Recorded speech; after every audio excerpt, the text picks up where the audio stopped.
മനസ്സിനെ വേദനിപ്പിക്കുന്ന ഒരു കാര്യങ്ങളും ഞാൻ ആലോചിക്കാറേ ഇല്ല.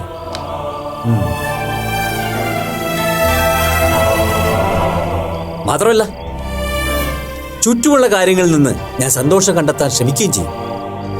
താനും ഇനി മുതൽ അതിന് ശ്രമിച്ചു നോക്കും. അപ്പൊ ഏത് കാര്യത്തെയും അതിൻ്റെതായ ലാഘവത്തോടെ എടുക്കാൻ എനിക്ക് കഴിഞ്ഞേക്കും. ഇല്ല ബിപി, എനിക്കതിന് കഴിയുമെന്ന് തോന്നുന്നില്ല. അതെന്താ?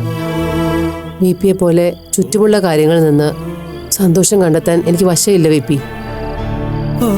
ശ്രമിച്ചാലും എന്നെ കൊണ്ട് സാധിക്കില്ല. ബിപി സന്തോഷമായിട്ടിരിക്കുന്നതാ എൻ്റെ സന്തോഷം.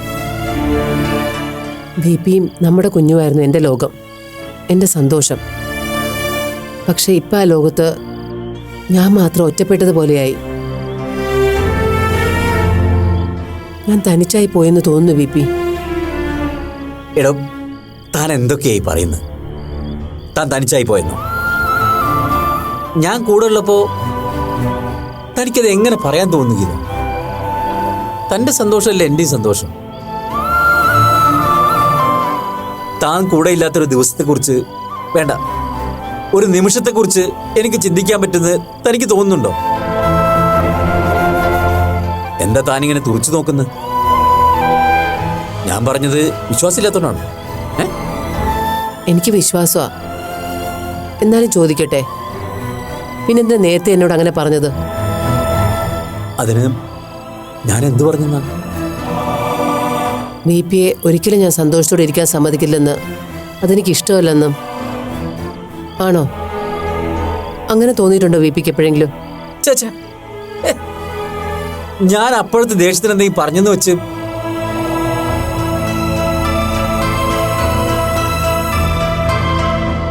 അല്ല, ഞാൻ ശരിക്കും എന്തിനാ തന്നെ വഴക്ക് പറഞ്ഞത്? ബിപിക്ക് അറിയില്ലേ? ഇല്ലടോ, ഞാനത് മറന്നുപോയി. ശരിക്കും എന്തിനായിരുന്നു? മറന്നുപോയെങ്കിൽ പോട്ടെ, ഇനി അത് ഓർക്കാൻ ശ്രമിക്കണ്ട. ഓർത്താൽ അത് നമുക്ക് രണ്ടുപേർക്കും വിഷമാവേ ഉള്ളൂ. വിട്ടേക്ക്.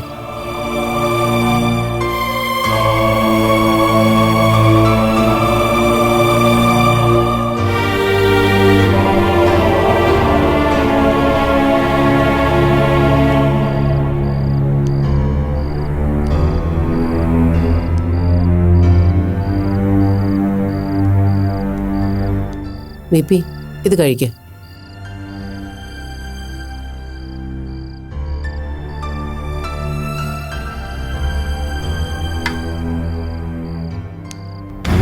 ഗീത, എന്താ ബിപി? എനിക്കറിയാം തന്നെ ഞാൻ വല്ലാതെ വിഷമിപ്പിക്കുന്നുണ്ടെന്ന്. എന്ത് ചെയ്യാ ഗീത? ഈയിടെയായി ഞാൻ വല്ലാതെ മാറിപ്പോകുന്നതായി എനിക്കും തോന്നുന്നു. പക്ഷേ ഒന്നും ഞാൻ അറിഞ്ഞുകൊണ്ട് ചെയ്യുന്നതല്ല ഗീത, സത്യം. താൻ എന്നെ ഒന്ന് വിശ്വസിക്കുക. എനിക്ക് ബിപിയെ വിശ്വാസമില്ലെന്ന് ആര് പറഞ്ഞു? താൻ പറഞ്ഞ പോലെ ഭാര്യയും മോളും മാത്രമായിരുന്നു എൻ്റെയും ലോകം. പക്ഷേ അവിടെ ഇപ്പോ എനിക്കറിയാൻ പാടില്ലാത്ത എന്തൊക്കെയോ നടക്കുന്നുണ്ട്. നമ്മുടെ മോള് അപൂർവ, അവൾ എന്തിനാ അവരുടെ കൂടെ പോയത്? അതുകൊണ്ടല്ലേ നമ്മുടെ ജീവിതം ഇങ്ങനെയൊക്കെ ആയിപ്പോയത്? അല്ല ഗീത, പോകുന്നവരൊക്കെ പൊക്കോട്ടിടും. ആരൊക്കെ പോയാലും നമ്മുടെ ജീവിതത്തിൽ എനിക്ക് താനും തനിക്ക് ഞാനും ഉണ്ടല്ലോ. പിന്നെ എന്തിനാ നമ്മളിങ്ങനെ സങ്കടപ്പെടുന്നത്? അല്ല ഗീത? ബിപി, ശരിക്കും മനസ്സിൽ തട്ടിയാണോ ഇതൊക്കെ പറയുന്നത്? എനിക്കിത് വിശ്വസിക്കാനേ പറ്റുന്നില്ല. ഇനി ഞാൻ തന്നെ വിശ്വസിപ്പിക്കാൻ എന്താ ചെയ്യേണ്ടത്? എങ്ങനെയാ പറയേണ്ടത്? പറ. താൻ പറയുന്ന പോലെ ഞാൻ സത്യം ചെയ്യാം. വേണ്ട, എനിക്ക് വിശ്വാസമാ ബിപിയെ. ഈ സ്നേഹം എന്നും എപ്പോഴും എൻ്റെ കൂടെ ഉണ്ടായിരുന്നാൽ മാത്രം മതി. അത് മാത്രം മതി എനിക്ക്.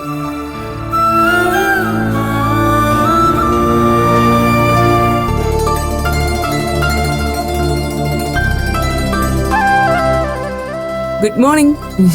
എഴുന്നേറ്റില്ലേ ഇതുവരെ? കുറെ നേരമായി ഉണർന്നിട്ട്, എന്നാലും എഴുന്നേക്കാൻ ഒരു മടി. രാവിലെ തന്നെ എന്തൊരു മൂഡൌട്ട് പോലെ. അതെന്ത് പറ്റി? ഓർക്കത്തിൽ വല്ല ചീത്ത സ്വപ്നം കണ്ടോ?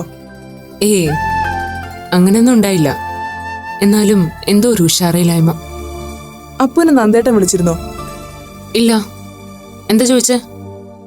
അല്ല, ഞാൻ കരുതി ഇനി നന്ദേട്ടൻ വിളിച്ചു പറഞ്ഞ കാര്യം കേട്ടതുകൊണ്ടായിരിക്കും അപ്പു പെട്ടെന്ന് മൂഡ് ഓഫ് ആയതെന്ന്. എന്തിനാ നന്ദൻ സാർ വിളിക്കുന്നേ? ഞാൻ ഇന്നലെ പറഞ്ഞില്ലേ അമ്മാവൻ പറഞ്ഞ കാര്യം. നാളെയാണ് അമ്മയുടെ ശ്രാദ്ധം. ഓ, പറഞ്ഞ പോലെ അങ്ങനെ ഒരു കാര്യം ഉണ്ടായിരുന്നല്ലോ. ഞാനത് ഓർത്തില്ല. അപ്പോ തനിക്ക് പോണല്ലേ? എന്നെ ഉറപ്പായിട്ടും കൂട്ടിക്കൊണ്ട് ചെല്ലണമെന്ന് പറഞ്ഞിരിക്കുക അമ്മാവൻ. അതുകൊണ്ട് നന്ദേട്ടൻ ഇന്നെന്നെ വിളിക്കാൻ വരുമെന്ന് പറഞ്ഞു. ഞാൻ കരുതി ചേട്ടൻ അക്കാര്യം അപ്പുവിനെ വിളിച്ച് പറഞ്ഞിട്ടുണ്ടാവൂന്ന്. സാറിന് അക്കാര്യം എന്നെ വിളിച്ച് പറയേണ്ട ആവശ്യമൊന്നുമില്ലല്ലോ. അനിയത്തിയെ എപ്പോ വേണമെങ്കിലും ഇവിടെ വന്ന് കൂട്ടിക്കൊണ്ട് പോകുന്നല്ലേ ഉള്ളൂ. അല്ലെങ്കിലും ആതിരി ഇനി ഇവിടെ നിന്നിട്ട് വലിയ കാര്യമൊന്നുമില്ല. വയ്ക്കോ, അത് തന്നെ നല്ലത്.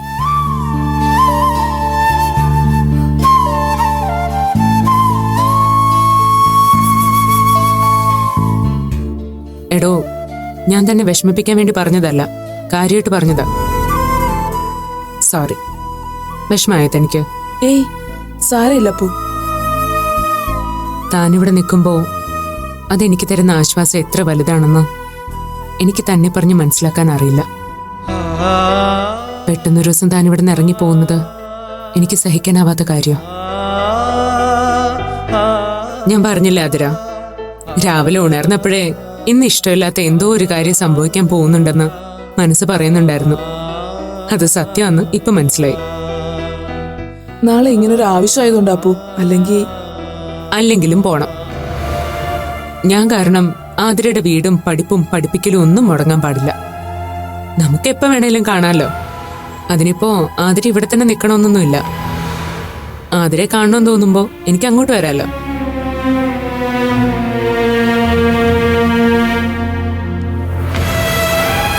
അപ്പു കൂടി വരുന്നോ ഞങ്ങളുടെ കൂടെ? ചടങ്ങ് കഴിഞ്ഞ് ചേട്ടന്റെ കൂടെ തിരിച്ചു വരാലോ. വരണമെന്നുണ്ടായിരുന്നു, പക്ഷെ വരുന്നില്ല. അമ്മയുടെ ശ്രാദ്ധമല്ലേ, കുടുംബക്കാർ മാത്രമേ ചെയ്യേണ്ട ചടങ്ങല്ലേ. അതിനിടയിൽ ഞാൻ എന്തിനാ വെറുതെ? വേണ്ട, ആതിര തനിച്ചു പോയാൽ മതി. ഒരു കണക്കിന് നന്ദൻ സാർ വന്ന് തന്നെ ഇവിടെ നിന്ന് കൊണ്ടുപോകുന്നത് തന്നെയാണ് നല്ലത്. അല്ലെങ്കിൽ ചിലപ്പോൾ നമ്മുടെ ഈ റിലേഷൻ, ഐ മീൻ ഫ്രണ്ട്ഷിപ്പിന് മറ്റുള്ളവരുടെ കണ്ണിലൊരു ബ്ലാക്ക് മാർക്ക് വീഴാൻ ചാൻസ് ഉണ്ട്. അതെന്താ അപ്പോ അങ്ങനെ തോന്നാൻ? ആരെങ്കിലും നമ്മളെ കുറിച്ച് എന്തെങ്കിലും മോശമായി? നമ്മളെ അറിയുന്ന ആരും അങ്ങനെ ഒരു കമന്റ് നടത്തില്ല എന്ന് എനിക്ക് ഉറപ്പുണ്ട്. പക്ഷേ നമ്മളെ മനസ്സിലാക്കിയവർ മാത്രമല്ലല്ലോ ലോകം. അവിടെ എനിക്കോ തനിക്കോ ഒരു ചീത്തപ്പേര് വീണോ അത് നമ്മളെയും നമ്മുടെ ഈ റിലേഷനെയും മാത്രമല്ല ബാധിക്കുന്നത്, നമ്മളെ സ്നേഹിക്കുന്നവരെ കൂടി അത് ബാധിക്കും. അതിപ്പോ നന്ദൻ സാർ ആയാലും എന്റെ അമ്മയ്ക്കായാലും ഡേസി ആന്റിക്കായാലും അവരെല്ലാം ഒരുപോലെ സങ്കടപ്പെടും. നമ്മള് കാരണം അവരോട് എന്തിനാ വേദനിക്കുന്ന? എന്താ അതിര, ഞാൻ പറഞ്ഞ ശരിയല്ലേ? ശരിയാ. അങ്ങനെ എന്തെങ്കിലും ഒരു പേരുദോഷം വീണാ എന്റെ ചേട്ടനത് സഹിക്കാൻ പറ്റിയെന്ന് വരില്ല. യെസ്, അതുകൊണ്ടാ ഞാൻ പറഞ്ഞത് ആതിര വീട്ടിൽ പോകുന്നത് നല്ലതെന്ന്. തന്നെ ഞാൻ ഇവിടേക്ക് കൊണ്ടുവന്നത് വിപിക്ക് വേണ്ടിയാ. വിപിയുടെ അവസ്ഥ ഇപ്പൊ ഇങ്ങനെ ആയതുകൊണ്ട് ആതിര ഇനിയിപ്പോ ഇവിടെ നിൽക്കുന്നതിൽ അർത്ഥമില്ല. അപ്പൊ അപ്പുവിന്റെ സർജറിക്കോ? സർജറിക്കും ആതിര ഫുൾ ടൈം എന്റെ കൂടെ വേണമെന്നൊന്നുമില്ല. ഡേസി ആന്റി ഉണ്ടാവുമല്ലോ. പിന്നെ ഇടയ്ക്ക് നന്ദൻ സാർ വീട്ടിൽ എന്നെ കാണാൻ വന്നു, അതിൽ കുഴപ്പമില്ല. ഞാനിതൊക്കെ പറയുന്നത് തനിക്ക് വിഷമായോ? സാരമില്ല, സർജറി ഒക്കെ കഴിഞ്ഞ് ഒരു പുരുഷന്റെ എല്ലാ യോഗ്യതയോടും കൂടി ഞാൻ വരുന്നുണ്ട് തന്റെ വീട്ടിലോട്ട്.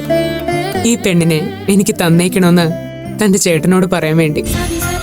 എന്താ, അതല്ലേ നല്ലത്?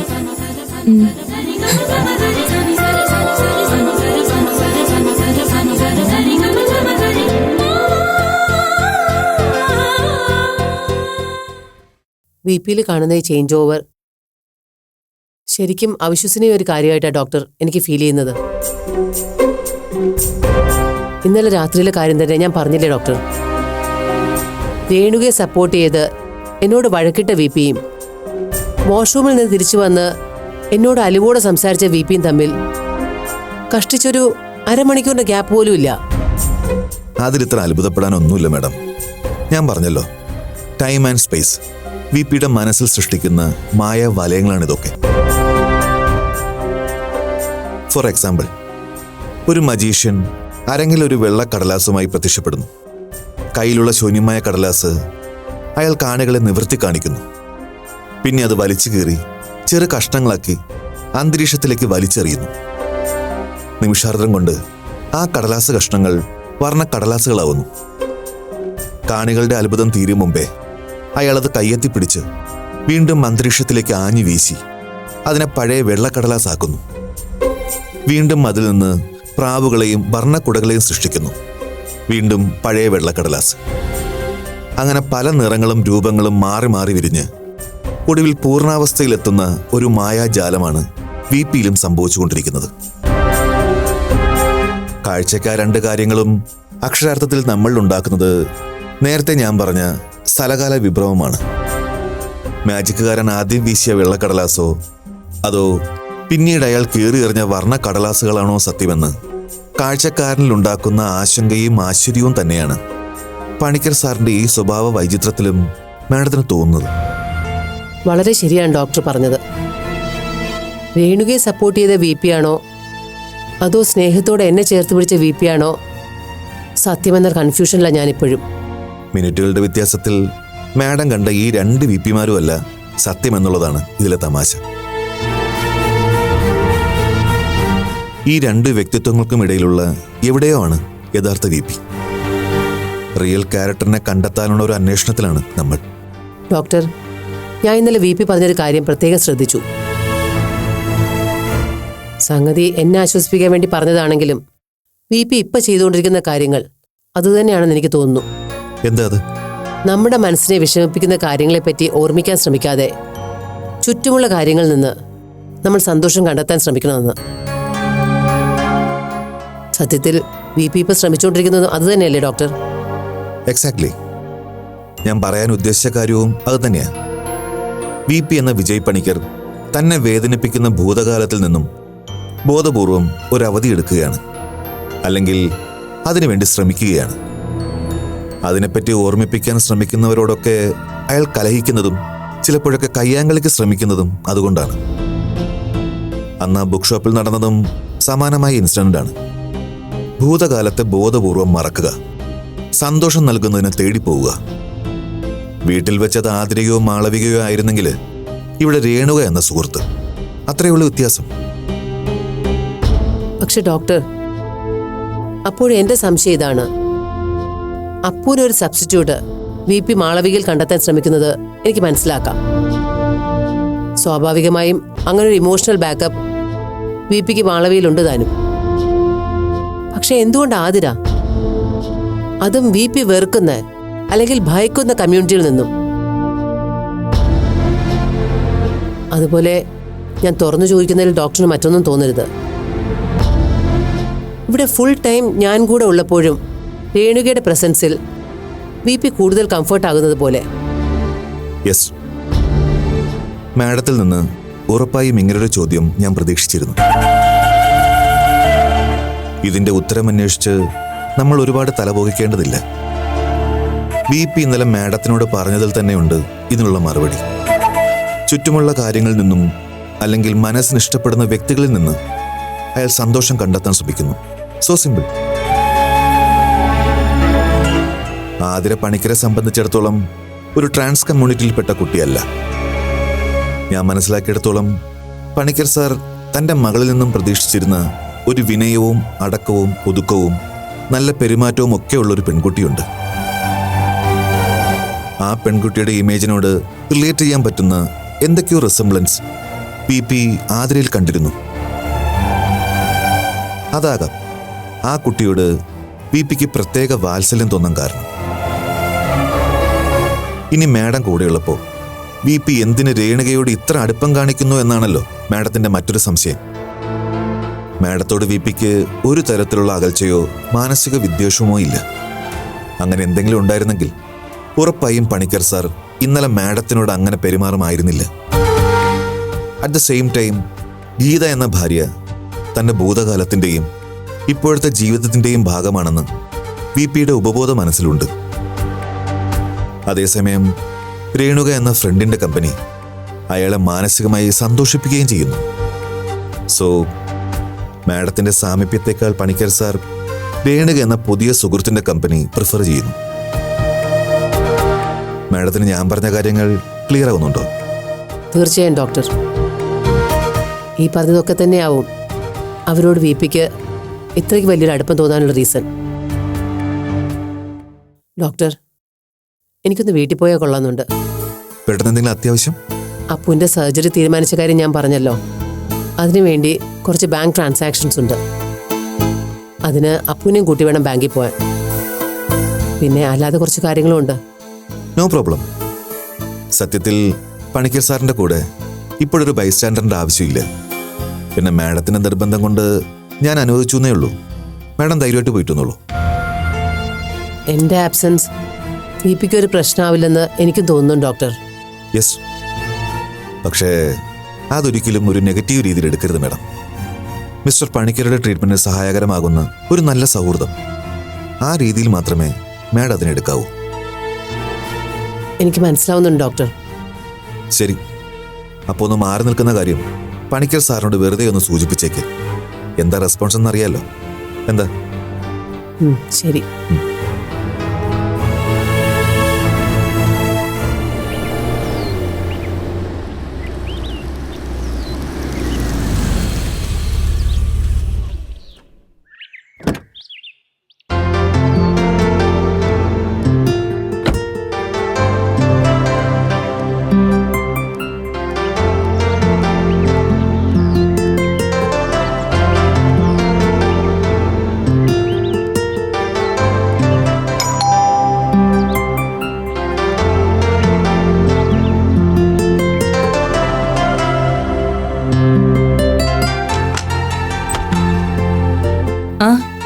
വക്കീലോ, വരൂ, ഇരിക്കെ.